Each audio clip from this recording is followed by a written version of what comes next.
قلعوں کی فتح کے بارے میں لکھا تھا۔ یہ پہلی جنگ تھی جو کھلے میدان میں لڑی گئی تھی۔ قاصد کو خط دے کر محمد بن قاسم نے کہا کہ کہیں رکے بغیر یہ خط حجاج بن یوسف تک لے جائے۔ حسب معمول 7ویں دن حجاج بن یوسف کا خط اسی قاصد کے ذریعے آ گیا۔ حجاج نے محمد بن قاسم اور اس کے لشکر کو مبارکباد لکھی تھی، کچھ ہدایات بھی لکھی تھیں، اور اس نے یہ لکھا کہ محمد بن قاسم وہاں پہنچے جہاں راجہ داہر نے اپنی فوج جمع کر رکھی ہے۔ کبھی نہ بھولنا کہ خدا کی مرضی کے بغیر شان و شوکت اور فتح و کامرانی حاصل نہیں ہو سکتی۔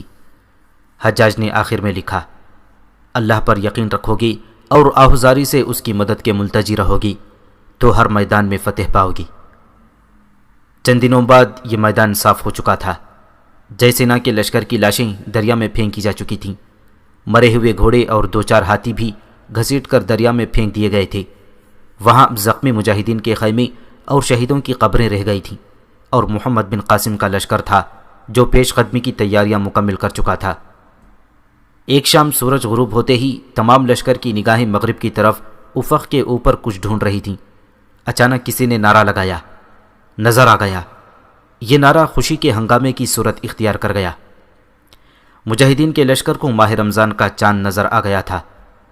راجہ داہر کو بھی ماہ رمضان کا چاند دیکھ کر خوشی ہوئی۔ وہ اسی چاند کے انتظار میں تھا۔ اس نے اپنے بیٹے جے سینا سے کہا تھا کہ وہ مسلمانوں کے سامنے اس وقت آئے گا جب رمضان شروع ہو چکا ہوگا اور مسلمان دن بھر بھوکے اور پیاسے رہا کریں گے۔ آدھی رات کا عمل ہوگا کہ ایک مقامی نو مسلم آیا اور شعبان سقفی کے خیمے میں چلا گیا۔ وہ جاسوس تھا۔ اس نے بتایا کہ راوڑ کے قریب راجہ داہر کی فوج اکٹھی ہو رہی ہے۔ جاسوس کو یہ بھی معلوم نہ ہو سکا کہ فوج کس طرف پیش قدمی کرے گی، یا وہیں محمد بن قاسم کی فوج کا انتظار کرے گی یا اس فوج کو للکارے گی۔ بہرحال جاسوس کو یہ یقین ہو گیا تھا کہ فوج جنگی ترتیب میں ہو رہی ہے۔ شعبان سقفی نے جاسوس کو ساتھ لیا اور محمد بن قاسم کے خیمے میں چلا گیا۔ محمد بن قاسم گہری نیند سے جاگا اور جاسوس سے پوری رپورٹ سنی۔ اس کے بعد وہ سو نہ سکا۔ اس نے شعبان سقفی سے کہا کہ وہ خود آگے چلا جائے اور راجہ داہر کی فوج کی نفری اور دیگر قوائف دیکھے۔ شعبان کو معلوم تھا کہ اس نے کیا دیکھنا ہے۔ وہ چلا گیا۔ محمد بن قاسم نے اپنے سالاروں کو بلایا اور انہیں بتایا کہ وہ وقت آ گیا ہے جس کا انہیں انتظار تھا، اور دشمن بھی اسی وقت کے انتظار میں تھا۔ راجہ داہر کی ذاتی جنگی تیاری شاہانہ تھی۔ تاریخوں میں اس کے ہاتھی کا رنگ سفید لکھا گیا ہے۔ دراصل سفید نہیں تھا، سفید ہاتھی ایک محاورہ ہے۔ داہر کے ہاتھی کا رنگ دوسرے ہاتھیوں کی نسبت ہلکا اور صاف تھا، اس لیے دوسرے ہاتھیوں میں وہ الگ تھلگ لگتا اور اسی وجہ سے وہ سفید کہلاتا تھا۔ یہ دیو قامت ہاتھی تھا۔ قد اور جسامت کے لحاظ سے تمام ہاتھیوں سے جسمانی طور پر بڑا تھا۔ اسے کبھی کسی مادہ کے قریب نہیں جانے دیا گیا تھا، اس لیے یہ بدمست رہتا تھا۔ دوسرے جنگی ہاتھیوں کو بھی اسی طرح بدمست رکھا جاتا اور لڑائی سے پہلے انہیں شراب پلائی جاتی تھی۔ اس حالت میں انہیں ان کے مہاوت بھی قابو میں رکھ سکتے تھے اور اپنے اشاروں پر چلاتے تھے۔ راجہ داہر کے ہاتھی پر جو ہودہ باندھا جاتا وہ اس کی شان و شوکت کے عین مطابق اور کشادہ تھا۔ اس میں پھینکنے والی بہت سی برچیاں اور تیروں کا ذخیرہ رکھا جاتا تھا۔ 1 یا 2 آدمی داہر کے ساتھ ہودے میں برچیاں اور تیر اسے دینے کے لیے رہتے تھے۔ داہر کے تیر دراصل تیر نہیں تھے، ان کے دونوں سرے تیروں کی طرح ہی نوکیلے تھے، لیکن ان کی شکل پہلی کے چاند کی طرح یا آسٹریلیا کے حبشیوں کے مشہور ہتھیار بومرینگ جیسی تھی۔ داہر کے ان مڑے ہوئے تیروں کا اندرونی کنارہ تلوار کی طرح تیزدار ہوتا تھا۔ بومرینگ ہاتھ سے پھینکی جاتی تھی، لیکن راجہ داہر یہ خاص تیر گوپن میں ڈال کر پھینکا کرتا تھا۔ گوپن رسیوں کی بنی ہوئی ہوتی تھی، اس میں یہ تیر رکھ کر گوپن کو سر کے اوپر گھماتا اور اس کا سرا چھوڑ دیتے تھے۔ تیر بومرینگ کی طرح یا چرخی کی طرح گھومتا جاتا اور دشمن کا جو آدمی اس کی زد میں آتا اس کا جسم کٹ جاتا تھا۔ اگر گردن اس کے راستے میں آ جاتی تو گردن صاف کٹ جاتی اور تیر آگے نکل کر ایک اور آدمی کو زخمی کر سکتا تھا۔ گوپن سے تیر نشانے پر بھی پھینکا جا سکتا تھا، لیکن اس کے لیے مہارت کی ضرورت ہوتی تھی۔ راجہ داہر کے عہدے میں 2 انتہائی خوبصورت اور نوجوان لڑکیاں تھیں۔ بعض مورخوں نے لکھا ہے کہ لڑائی کے دوران ایک لڑکی راجہ داہر کو شراب اور دوسری پان بیڑے دیتی جاتی تھی، لیکن 2 تاریخ نویسیوں نے اس کی تردید کی ہے جو صحیح معلوم ہوتی ہے۔ وہ لکھتے ہیں کہ 93 ہجری تک پان اس طرح کھانے کا رواج شروع نہیں ہوا تھا۔ شراب تو مہاراجے پیتے ہی تھے، لیکن ایسے نہیں کہ لڑائی کے دوران پیتے ہی چلے جاتے۔ اس سے ہوش و حواس گم ہو جانے کا خطرہ ہوتا تھا۔ راجہ داہر ہوش مند جنگجو تھا اور وہ میدان جنگ میں ہوش میں رہتا تھا۔ یہ درست ہے کہ عہدے میں اس کے ساتھ 2 خوبصورت کنیزیں رہتی تھیں اور شراب بھی ساتھ میں تھی جو داہر ضرورت کے مطابق پیتا تھا۔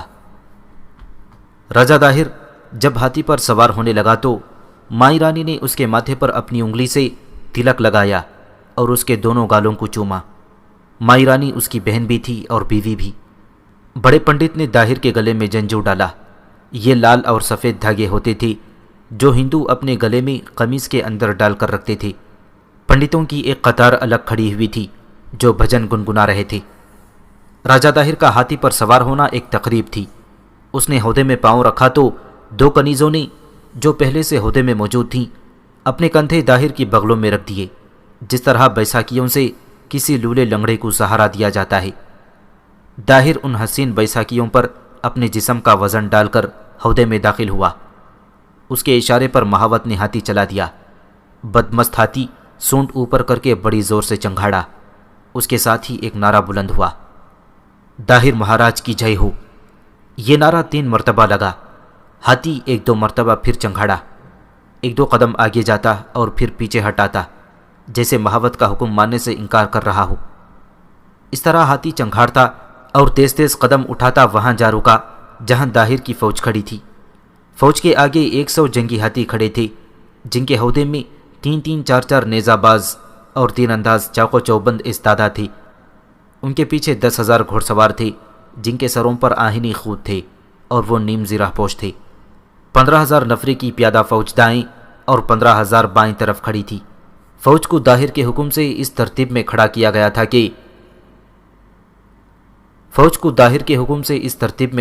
گیا تھا کیونکہ داہر نے فوج سے خطاب کرنا تھا۔ پوتر دھرتی کے سپوتوں، راجہ داہر نے بلند آواز سے کہا، آج یہ دھرتی تم سے خون کی قربانی مانگ رہی ہے، سر مانگ رہی ہے۔ سر کٹوا کر اپنی دھرتی کے حوالے کر دو، میں تمہارے ساتھ ہوں گا۔ میں تم سب کے ساتھ اپنا سر کٹواؤں گا، لیکن دشمن کے 100 آدمیوں کے سر کاٹ کر اپنی جان دینی ہے۔ مجھے دیوی دیوتاؤں کا اشارہ ملا ہے کہ میرا سر میرے جسم کے ساتھ رہے گا اور عرب تک لے جائے گا۔ عرب کی دھرتی تمہارا انتظار کر رہی ہے۔ تم فتح کے نعرے لگاتے اس دیس میں جاؤ گے جہاں سے اسلام نے سر اٹھایا ہے۔ اسلام کا سر کچل دینا ہے۔ وہاں اذانیں ہمیشہ کے لیے خاموش ہو جائیں گی، وہاں شنکھ بجیں گے، مندروں کے گھنٹے بجیں گے۔ دھرتی ماتا کی جے ہو، داہر مہاراج کی جے ہو۔ راجہ داہر کی آواز جیکاروں میں دب گئی اور وہ خاموش ہو گیا۔ دلوں سے یہ خوف نکال دو کہ مسلمان بہت بہادر ہیں۔ راجہ داہر نے ہاتھ اوپر کر کے فوج کو خاموش کرایا اور پہلے سے زیادہ بلند آواز سے بولا، یہ مت سوچو کہ انہوں نے راجکمار جے سینا کے لشکر کو کاٹ دیا ہے۔ یہ بھی مت سوچو کہ انہوں نے ہمارے بہت سے قلعے لے لیے ہیں۔ انہوں نے یہ فتح بدھوں کی مدد سے حاصل کی ہے۔ یہ بدھوں کی غداری ہے۔ مسلمان اس نشے میں دریا پار کر آئے ہیں کہ وہ آگے بڑھتے آئیں گے اور ہم ان کے آگے بھاگتے جائیں گے۔ میں نے خود انہیں یہاں تک آنے دیا ہے۔ اب وہ دریا کے پار زندہ نہیں جا سکیں گے۔ اب ہم دریا کے پار جائیں گے۔ ہم پھر انہی کی کشتیوں اور جہازوں میں سمندر پار جائیں گے۔ یہ سوچ لو کہ تم نے جان کی بازی نہ لگائی اور مسلمانوں کا خوف اپنے دلوں پر سوار رکھا تو تمہاری جوان بیٹیاں، بہنیں اور بیویاں مسلمانوں کی لونڈیاں بنیں گی۔ تمہارے مال و اموال، زیور اور رقمیں مسلمان لوٹ لیں گے۔ تمہارے مویشی اور تمہاری گائیں مسلمانوں کے ہاتھوں ذبح ہوں گی اور وہ انہیں کھائیں گے۔ کیا تم گو ماتا کی یہ بے حرمتی برداشت کر لو گے؟ نہیں نہیں، فوج سے شور اٹھا، گو ماتا کا ہتیاچار نہیں ہونے دیں گے۔ تاریخوں کے مطابق داہر نے اپنے لشکر کے خون کو گرما دیا، انہیں دیوتاؤں کے قہر سے ڈرایا اور انہیں دیوتاؤں کی خوشنودی اور انعامات کے سبز باغ دکھائے۔ اس نے گزشتہ رات اپنے فوج کے حاکموں اور سالاروں کو بلا کر احکام دیے تھے۔ اپنے وزیروں اور مشیروں سے مشورے بھی لیے تھے۔ ان کے مشیروں میں محمد حارث علافی بھی تھا، جسے داہر اپنا مخلص دوست اور عقل مند مشیر سمجھتا تھا، لیکن علافیوں کے اس سردار کی وفاداری عرب اور اسلام کے ساتھ تھی۔ اگر اس وقت خلافت بنو امیہ کی نہ ہوتی تو یہ 500 عرب مکران میں نہ ہوتے۔ راجہ داہر نے اپنے فوجی کمانڈروں کو یہ احکام دیے تھے کہ وہ اپنے لشکر کو چھوٹے چھوٹے حصوں میں تقسیم کر کے ایک دوسرے سے دور دور رکھنا ہے۔ اس نے یہ سوچا تھا کہ مسلمانوں کی فوج بھی اس کی فوج کے ہر حصے سے لڑنے کے لیے حصوں میں بکھر جائے گی، پھر داہر کی فوج کے 2-3 بڑے حصے یکجا ہو کر مسلمانوں پر پہلوؤں سے یا عقب سے حملہ کر دیں گے۔ انہیں بکھیر کر مارنا ہے، داہر نے کہا تھا۔ آمنے سامنے کی جنگ اس وقت شروع ہوگی جب عربی فوج تھک کر چور ہو چکی ہوگی اور اس کی بہت سی نفری زخمی اور ہلاک ہو چکی ہوگی۔ نیا چاند نظر آتے ہی جیور کی طرف پیش قدمی ہوگی، لیکن عربوں پر 2 سوار اور ایک پیادہ دستے سے حملہ ہوگا۔ یہ دستے پیچھے ہٹتے آئیں گے، پھر ایک اور دستہ ایک اور طرف سے حملہ کرے گا۔ داہر نے اپنے سالاروں کو یہ منصوبہ اور طرز جنگ رات کو ہی ذہن نشین کرا دیا۔ صبح جب وہ اپنے لشکر کا حوصلہ جوشیلے اور جذباتی انداز میں بڑھا رہا تھا، اس کے فوراً بعد اس نے دستوں کو منصوبے کے مطابق تقسیم کرنا اور 2 سوار اور ایک پیادہ دستے کو جیور کی طرف جانے کا حکم دینا تھا، جہاں اس کے بیٹے جے سینا کی لڑائی محمد بن قاسم کے چند ایک دستوں کے ساتھ ہوئی تھی۔ داہر کو مخبروں نے اطلاع دی تھی کہ مسلمانوں کی فوج ابھی وہیں ہے اور اس کی پیش قدمی کے کوئی آثار نظر نہیں آتے۔ راجہ داہر نے مورخوں کے مطابق ان الفاظ پر اپنا خطاب ختم کیا: اسلام میری زندگی میں سندھ میں داخل نہیں ہوگا۔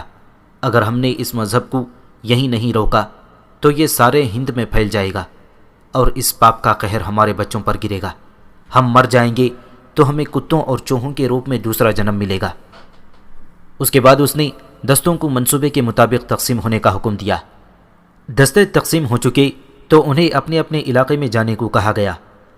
دستے جا رہے تھے کہ ایک شتر سوار اونٹ کو دوڑاتا لایا اور راجہ داہر کے ہاتھی کے قریب جا رکا۔ عربی فوج وہاں سے آگے آ گئی ہے، شتر سوار نے کہا، اور یہاں سے کچھ دور رک گئی ہے۔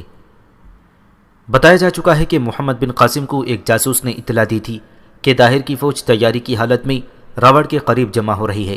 محمد بن قاسم نے اسلام کے فن حرب و ضرب کے اصولوں کے مطابق دشمن کو تیاری کی حالت میں دبوچنے کے لیے رات ہی رات اپنی فوج کو تیار کیا اور سحری ختم ہونے سے پہلے پیش قدمی کا حکم دے دیا۔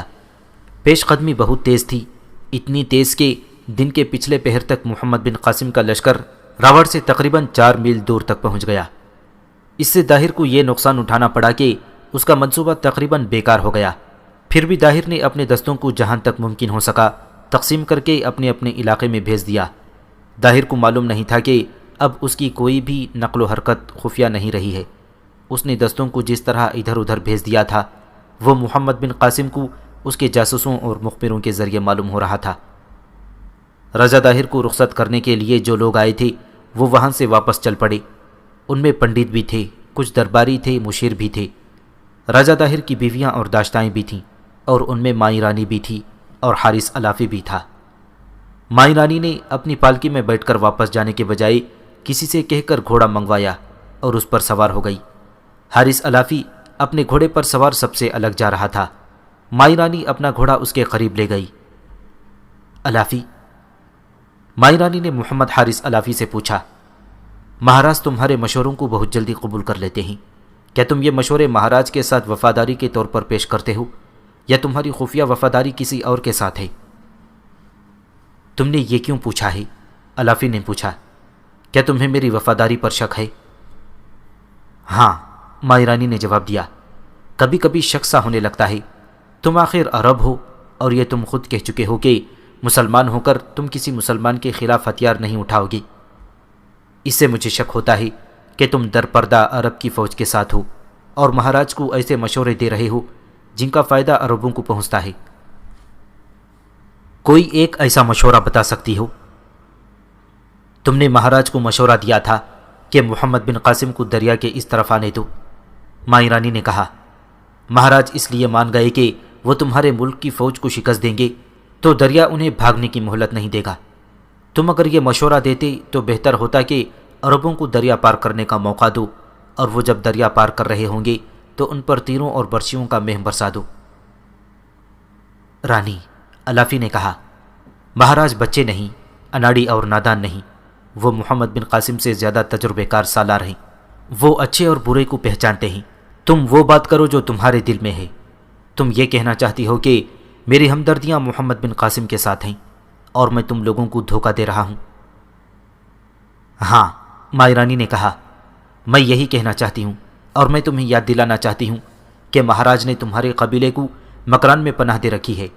اس دیس میں کسی مسلمان کو پناہ نہیں مل سکتی۔ تمہارے ساتھ 2 آدمی تھے، ایک موجود ہے، دوسرا کہاں ہے؟ مائرانی، الافی نے کہا، مہاراج کو جو دھوکے تم نے دیے ہیں وہ مجھے معلوم ہیں۔ تم مہاراج کی بہن ہو اور ان کی بیوی بھی ہو، لیکن تم نے اپنے جذبات کی تسکین کا ذریعہ عرب کے ایک جوان آدمی کو بنایا۔ کہو تو تمہیں اس کا نام بتا دوں؟ اور تم نے میرے جس آدمی کے متعلق پوچھا ہے کہ یہاں موجود نہیں، وہ کبھی کبھی رات کو بھی میرے پاس موجود نہیں ہوتا۔ میں جانتا ہوں وہ کہاں سوتا ہے۔ وہ اب کہاں ہے؟ مائی رانی نے کھسیانے سے لہجے میں پوچھا۔ رانی، الافی نے گھوڑا روک کر مائی رانی کی آنکھوں میں آنکھیں ڈال کر کہا، مجھے شک کی نگاہوں سے دیکھنا چھوڑ دو، تمہارا ایک راز میرے سینے میں چھپا ہوا ہے۔ مائی رانی چپ ہو گئی۔ اور میں تمہیں یہ بتا دیتا ہوں رانی، محمد حارث الافی نے کہا، مہاراج محمد بن قاسم کو شکست نہیں دے سکیں گے۔ یہ تمہاری خواہش ہے؟ مائی رانی نے کہا۔ نہیں، الافی نے کہا، یہ میری پیشن گوئی ہے، حالات بتا رہے ہیں۔ الافی کا وہ آدمی جس کے متعلق مائی رانی پوچھ رہی تھی، وہ اس وقت وہاں سے تھوڑی ہی دور ایک آدمی کے پاس کھڑا تھا۔ وہ آدمی محمد بن قاسم کا ایک جاسوس تھا۔ الافی کا آدمی اسے بتا رہا تھا کہ راجہ داہر نے جنگ کا کیا منصوبہ بنایا ہے۔ اگر الافیوں کی طرف سے محمد بن قاسم کو جاسوسی کی مدد نہ ملتی تو بھی وہ داہر کے جال میں آنے والا نہیں تھا۔ اس نے اپنی فوج 4 میل دور اس لیے روک لی تھی کہ وہ محتاط تھا۔ اس نے دشمن کی نقل و حرکت اور اس علاقے کے خد و خال کو دیکھنا تھا جو اس کے جاسوس اسے دکھا رہے تھے۔ اس کے ساتھ جو فوج تھی اس میں 12,000 سوار تھے۔ جے سینا کو شکست دے کر اس کی فوج کے بہت سے گھوڑے مسلمانوں نے پکڑ لیے تھے۔ اس سے یہ فائدہ ہوا تھا کہ پیادے بھی سوار بن گئے۔ عربوں کے ساتھ جو پیادہ فوج تھی وہ مقامی آدمیوں سے تشکیل دی گئی تھی۔ یہ سب مسلمانوں کے حسن سلوک اور فیاضی سے متاثر ہو کر ان کی فوج میں شامل ہوئے تھے۔ ان کی تعداد 4,000 کے لگ بھگ تھی۔ اس کے مقابلے میں راجہ داہر کی پیادہ فوج کی تعداد 30,000 تھی۔ محمد بن قاسم کی فوج میں تیر اندازوں کی تعداد 1,000 تھی، جس میں نفط انداز بھی تھے۔ یہ آگ لگانے والے تیر پھینکتے تھے۔ محمد بن قاسم نے اپنی فوج کی تقسیم اس طرح کی کہ خود قلب میں رہا اور اپنے ساتھ سالار محرز بن ثابت کو رکھا۔ دائیں بازو پر سالار جہم بن زہر جعفی اور بائیں بازو پر سالار زکوان بن علوان بکری کو رکھا۔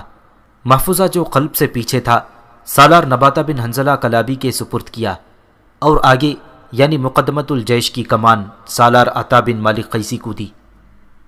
عرب کے مجاہدوں، محمد بن قاسم نے اعلان کیا، اگر میں مارا جاؤں تو میری جگہ سپہ سالار محرز بن ثابت ہوگا، اور اس کے مارے جانے کی صورت میں سعید سپہ سالاری کے فرائض سنبھالے گا۔ محمد بن قاسم نے دیکھا کہ داہر کی فوج مختلف حصوں میں تقسیم ہو کر ادھر ادھر ہو گئی ہے، تو اس نے اس کے مطابق اپنی فوج کو نہ بکھیرا، مرکزی کمان اپنے پاس رکھی اور یہ معلوم کر لیا کہ راجہ داہر کی فوج کا زیادہ نفری والا حصہ کہاں ہے۔ داہر کا پلان یہ تھا کہ اس حصے نے مسلمانوں کی فوج پر حملہ کرنا تھا۔ داہر کو تو توقع یہ تھی کہ مسلمان تیاری کی حالت میں نہیں ہوں گے، مگر مسلمانوں کی بروقت بلکہ قبل از وقت پیش قدمی نے صورتحال بالکل ہی بدل ڈالی تھی۔ محمد بن قاسم نے سالار عطا بن مالک قیسی کو حکم دیا کہ وہ دشمن کی فوج کے بڑے حصے پر حملہ کر دے۔ اس سالار کا حملہ بڑا تیز اور زوردار تھا۔ ہندو تو اس خوش فہمی میں مبتلا تھے کہ میدان جنگ میں ان کی حکمرانی ہوگی اور وہ مسلمانوں کو اپنی مرضی کے مطابق گھماتے لڑاتے اور بھگاتے پھریں گے، مگر یہ حکمرانی مسلمانوں کے ہاتھ آ گئی۔ عطا بن مالک کے حملے کا مقابلہ ہندوؤں نے جم کر کرنے کی کوشش کی۔ انہیں امید تھی کہ ان کا مہاراجہ انہیں مدد دے گا، لیکن محمد بن قاسم نے اپنی فوج کو ایسی ترتیب میں پھیلا رکھا تھا کہ داہر کی فوج کے اس حصے کو کسی طرف سے بھی مدد نہیں پہنچ سکتی تھی۔ داہر کے ان دستوں کے لیے صرف ایک راستہ کھلا تھا جو پسپائی کا راستہ تھا۔ وہ پسپا ہونے لگے۔ محمد بن قاسم دیکھ رہا تھا۔ اس نے اپنے سالار کو قاصد کی زبانی حکم بھیجا کہ دشمن کے تعاقب میں نہیں جانا۔ دشمن کے ان دستوں کے ساتھ ہاتھی بھی تھے، لیکن مجاہدین کے دلوں سے ہاتھیوں کا خوف نکل گیا تھا۔ اب محمد بن قاسم کے حکم سے ان ہاتھیوں کے مقابلے کے لیے آتشین تیر چلانے والے تیر انداز استعمال کیے گئے۔ انہوں نے آگ والے تیر ہاتھیوں کی آنکھوں کا نشانہ لے کر چلائے۔ چونکہ ہاتھی متحرک تھے اس لیے ان کی آنکھوں میں تیر مارنا بہت مشکل تھا۔ آگ والے تیر جب ہاتھی کو کہیں بھی لگتا تھا تو چنگھاڑنے اور بے قابو ہو کر بھاگنے لگتا تھا۔ داہر نے بدلی ہوئی صورتحال کو دیکھتے ہوئے بھی اپنے بکھرے ہوئے دستوں کو یکجا نہ کیا اور خود میدان جنگ میں نہ آیا۔ محمد بن قاسم بھی پیچھے رہا اور اپنے دستوں کو آگے پیچھے کرتا رہا۔ اس طرح یہ جنگ چھوٹے چھوٹے مارکوں اور جھڑپوں تک محدود رہی۔ جو ہی سورج غروب ہوتا تھا دونوں طرف کے لڑنے والے دستے پیچھے ہٹاتے تھے۔ رات کو سوائے گشت کے کوئی کارروائی نہیں ہوتی تھی۔ راجہ داہر اس کوشش میں تھا کہ جس طرح اس نے اپنے دستے بکھیر رکھے ہیں اسی طرح محمد بن قاسم بھی اپنی فوج کو بکھیر دے، لیکن تاریخ اسلام کا یہ کم سن سالار داہر کی چال کو بھانپ گیا تھا۔ ایک تو اس کی اپنی جنگی فہم و فراست تھی اور دوسرے یہ کہ اسے محمد علافی نے اطلاع بھیج دی تھی کہ داہر کا پلان کیا ہے۔ نہیں، میں اور انتظار نہیں کر سکتا۔ راجہ داہر نے 7-8 روز کی جھڑپوں کے بعد اپنے فوجی حاکموں سے کہا، دشمن محتاط ہو گیا ہے، ہمارا وقت بھی ضائع ہو رہا ہے اور ہمارے سپاہی بھی ضائع ہو رہے ہیں۔ میں اب مسلمانوں کو للکاروں گا۔ اب للکارنے کا وقت آ گیا ہے مہاراج، ایک فوجی حاکم نے راجہ داہر سے کہا۔ مسلمان تھک چکے ہیں۔ نہیں، داہر نے کہا، تم لوگوں میں یہی خرابی ہے کہ غور نہیں کرتے، آنکھیں کھول کر دیکھتے نہیں۔ تمہارا دشمن نہ کمزور ہوا ہے نہ تھکا ہے، وہ محتاط ہو گیا ہے اور ہمارے پھندے میں نہیں آ رہا۔ فوج کو ایک جگہ کر لو۔ اسی رات کا واقعہ ہے۔ داہر اپنے خیمے میں بیٹھا شراب اور 2 کنیزوں سے دل بہلا رہا تھا۔ وہ اپنے فوجی کمانڈروں کو آمنے سامنے کی لڑائی کے احکام اور ہدایت دے چکا تھا۔ اسے دوڑتے گھوڑے کے ٹاپ سنائی دیے۔ آواز قریب آتی جا رہی تھی۔ داہر نے دربان کو بلا کر پوچھا کہ یہ کون آ رہا ہے۔ اتنے میں گھوڑا خیمے کے سامنے آ رکا۔ دربان باہر نکلنے ہی لگا تھا کہ مائی رانی خیمے میں داخل ہوئی۔ اس کے چہرے پر گھبراہٹ تھی۔ وہ جس تیزی سے خیمے میں داخل ہوئی تھی اس سے پتہ چلتا تھا کہ کوئی بہت بڑا واقعہ یا حادثہ ہو گیا ہے۔ کیا ہوا رانی؟ داہر نے اٹھتے ہوئے پوچھا۔ اس وقت یہاں کیوں آئی ہو؟ رانی خیمے کے وسط میں رک گئی تھی۔ اس نے کنیزوں کو دیکھ کر سر کا اشارہ کیا۔ دونوں کنیزیں باہر نکل گئیں۔ دربان پہلے ہی باہر جا چکا تھا۔ رانی نے داہر کے قریب جا کر اس کے دونوں ہاتھ اپنے ہاتھوں میں پکڑ لیے۔ مہاراج، اس نے گھبراہٹ سے کانپتی ہوئی آواز میں داہر سے کہا، لڑائی میں نہ جانا، پیچھے رہ کر حکم دیتے رہنا۔ کیا کہہ رہی ہو رانی؟ داہر نے غصیلی آواز میں پوچھا۔ اگر میں آپ کی صرف بیوی ہوتی تو ایسی بات کبھی نہ کہتی۔ مائی رانی نے رندھیائی ہوئی آواز میں کہا، میں آپ کی بہن ہوں، بہن اپنے بھائی کو؟ نہیں نہیں، ایسا نہیں ہوگا۔ اوہ رانی، داہر نے رانی کو گلے لگا کر کہا، تم کوئی ڈراؤنا خواب دیکھ کر آئی ہو۔ اس نے شراب کا پیالہ اٹھا کر رانی کی طرف بڑھایا۔ یہ پی لو، دل مضبوط ہو جائے گا۔ مائی رانی نے پیالے پر ہاتھ مارا۔ پیالہ داہر کے ہاتھ سے چھوٹ کر فرش پر جا پڑا۔ مجھے شراب نہیں بہلا سکتی، مائی رانی نے کہا۔ آپ لڑائی میں شامل نہ ہوں، میں نے بہت برا خواب دیکھا ہے۔ آپ پانی میں ڈوب جاتے ہیں، میں آپ کو زندہ نکالنے کے لیے آگے بڑھتی ہوں تو ہمارے اپنے آدمی آپ کی گردن کاٹ کر سر تن سے جدا کر دیتے ہیں۔ مائی رانی چپ ہو گئی اور یوں خلا میں ٹکٹکی باندھ کر دیکھنے لگی جیسے اسے کوئی ڈراؤنی چیز نظر آ رہی ہو۔ اس نے داہر کو دیکھا تو اس کے قریب جا کر فرش پر گھٹنے ٹیک دیے اور دونوں بازو داہر کی ٹانگوں کے گرد لپیٹ کر بھرائی ہوئی آواز میں بولی، نہ جائیں مہاراج، اس لڑائی میں نہ جائیں۔ میں میدان جنگ میں نہ گیا تو ہماری فوج کا حوصلہ ٹوٹ جائے گا، داہر نے کہا۔ مسلمانوں کو پتہ چلا کہ سندھ کا مہاراجا اپنی فوج کے ساتھ نہیں ہے تو وہ مجھے بزدل کہیں گے۔ کیا تم دیکھ نہیں رہی ہو کہ وہ کس طرح بڑھے چلے آ رہے ہیں؟ مجھے پنڈتوں نے کہا ہے کہ مسلمانوں کو یہیں تباہ و برباد کرنا میرا فرض ہے اور دیوتاؤں نے یہ فرض مجھے سونپا ہے، اور انہی پنڈتوں نے میرا خواب سن کر مجھے کہا ہے کہ مہاراج کو کسی طرح آگے جانے سے روک لو۔ مائی رانی نے کہا، وہ کہتے ہیں خواب میں کسی کو پانی میں ڈوبتے دیکھنا اچھا نہیں ہوتا۔ راجہ داہر نے مائی رانی کو ساتھ لیا اور خیمے سے نکل گیا۔ وہ اسے بہلا رہا تھا لیکن مائی رانی کی جذباتی حالت بگڑتی جا رہی تھی۔ راجہ داہر نے اسے اٹھا کر گھوڑے پر بٹھا دیا اور اپنے 2 محافظوں کو حکم دیا کہ وہ مائی رانی کے ساتھ جائیں اور اسے راوڑ کے قلعے میں داخل کر کے آئیں۔